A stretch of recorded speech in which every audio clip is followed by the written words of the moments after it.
Welcome to Outlaw Woodworking. One of the projects that I've been wanting to do for a long time is to take an American flag and make a hidden cabinet for my guns so that I could just hit a button, the flag opens up, and there's my guns. But it would be like a secret compartment behind the flag, kind of the Second Amendment flag, I guess you would call it. Anyway, we're going to take this flag and we're going to make a secret compartment behind it and make a box. And yeah, let me show you how I'm going to do it. The first thing I do is measure the flag. And this particular flag is going to be about 36 by 18 compartment. And I measure it all up, cut it with my skill saw. And then I run some strips, the sides, through the table saw. And they're going to be 3.5 inches dimension by the width of the box. And then I'm going to take these strips, and just so the corners look real nice, I'm going to 45 the corners of this plywood to form the edges of the box. Right here I figure out where I need to 45 those corners. And then I take it over to my chop saw and I cut the 45s. Once I got all the 45s cut, and basically I make sure that it's fitting really nice and that it's nice and tight and all the corners look real good. I then get some plastic and proceed to glue it up. I get my nail gun with some stainless steel nails and I glue and nail this little box together. This material is 3/4 inch birch plywood, and I like it. It's a pretty nice plywood. This box took about took about a quarter sheet of plywood, I guess. I clean off all the glue, let it dry, and then I start cutting the metal brackets for the actuator. I'm going to put in a 12 volt electric actuator to open and close the door, and I make all these hinges out of some aluminum angle iron.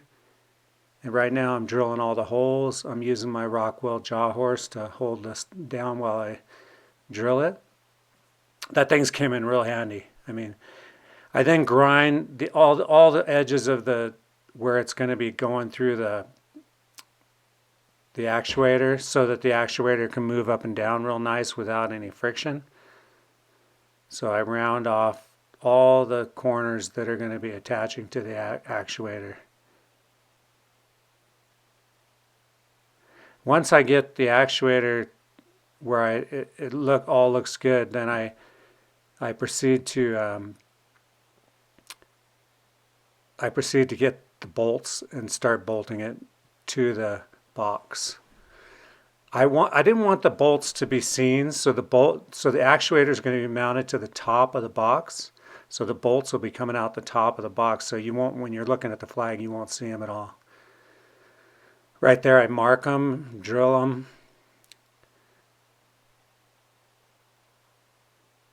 I'm using stainless steel Allen head screws with washers and lock nuts. These actuators are kind of a pretty good system. If I buy another one though, I'm going to get one that has more of an adjustment as far as like the next one that I buy. This is a prototype one, by the way. This whole box right here is a prototype. But the next one I buy, I'm gonna make sure it has limit switches where I can adjust them easily, and I'll have to see what's available. So right here I just get it all mounted up, and then I get some hinges. I'm going to change these hinges. I have these, so I'm going to use them for this prototype box, but I'm going to get a different style hinge that's more flush. These kind of had the flag sitting off of the box a little bit more than I would like, but since it is a prototype, I'm going to go ahead with it at this point and just try everything out, and then I can kind of figure out the things that I want to change for the next one. These are fun to, I love making these American flags. I don't know, something about the American flag I just like. I got them hanging all over my house now. But yeah, something about them, I just like doing it. So right here I basically just test fit this top. I get the hinge all mounted on. I ended up go ahead and I tried out the actuator to make sure it fit before I went any further with anything.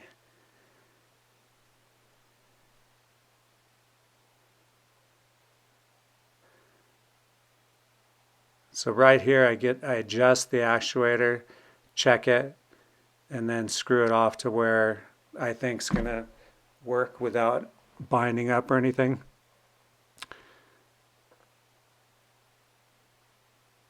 They're a little tricky in the beginning to get the adjustment right, but they're not bad to work with. You just got to take some measurements and put the marks in. Yeah, but that's basically the action of it right there. I then take it all back apart. Now that I know it's going to work, I take it back apart. I needed to clean the back of the flag off because this flag was hanging on a wall, and I basically never did clean the glue off the back of it. So right here I just grind all the glue off the back of it, and I decided to like give it kind of an interesting look by I take it outside and I basically paint the whole back of it flat black. And I thought that might give it a kind of a cool, interesting look inside. We'll see what you think when it's all done. But yeah, I let that dry and then I go back in. I putty up all the nail holes from the stainless steel nails using this stuff called plastic wood. And basically after I put it all in, it doesn't take long to dry, and then it's sandable.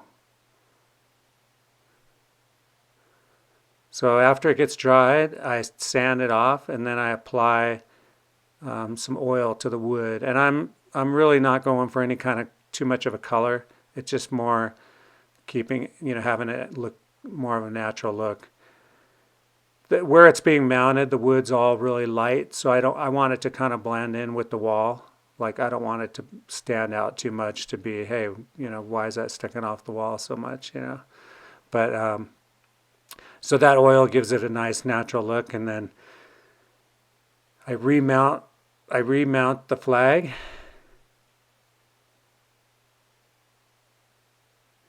I'm definitely going to change those hinges though. They don't sit flat enough. Anyway, I get everything mounted back up. I then mount it on a wall. Thanks for watching this episode of Outlaw Woodworking. I call this the Second Amendment flag, and it was fun to make. It's a prototype of a bunch of future ones. I'm going to have to make them bigger. The flag's a little bit bigger because some guns, they'll be too long for this. I put some smaller guns in here, and let me show you how it works.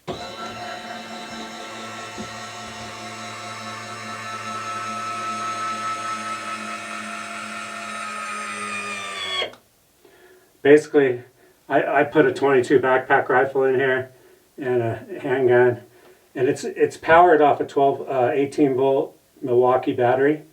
And what I want to eventually do is put case-on foam inside of it.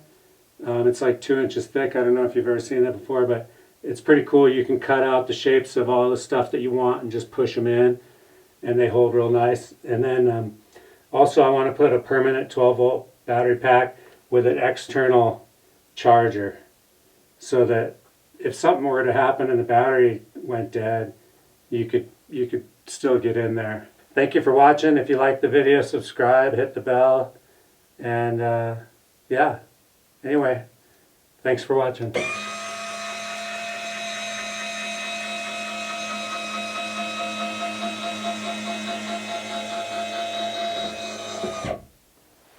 Later.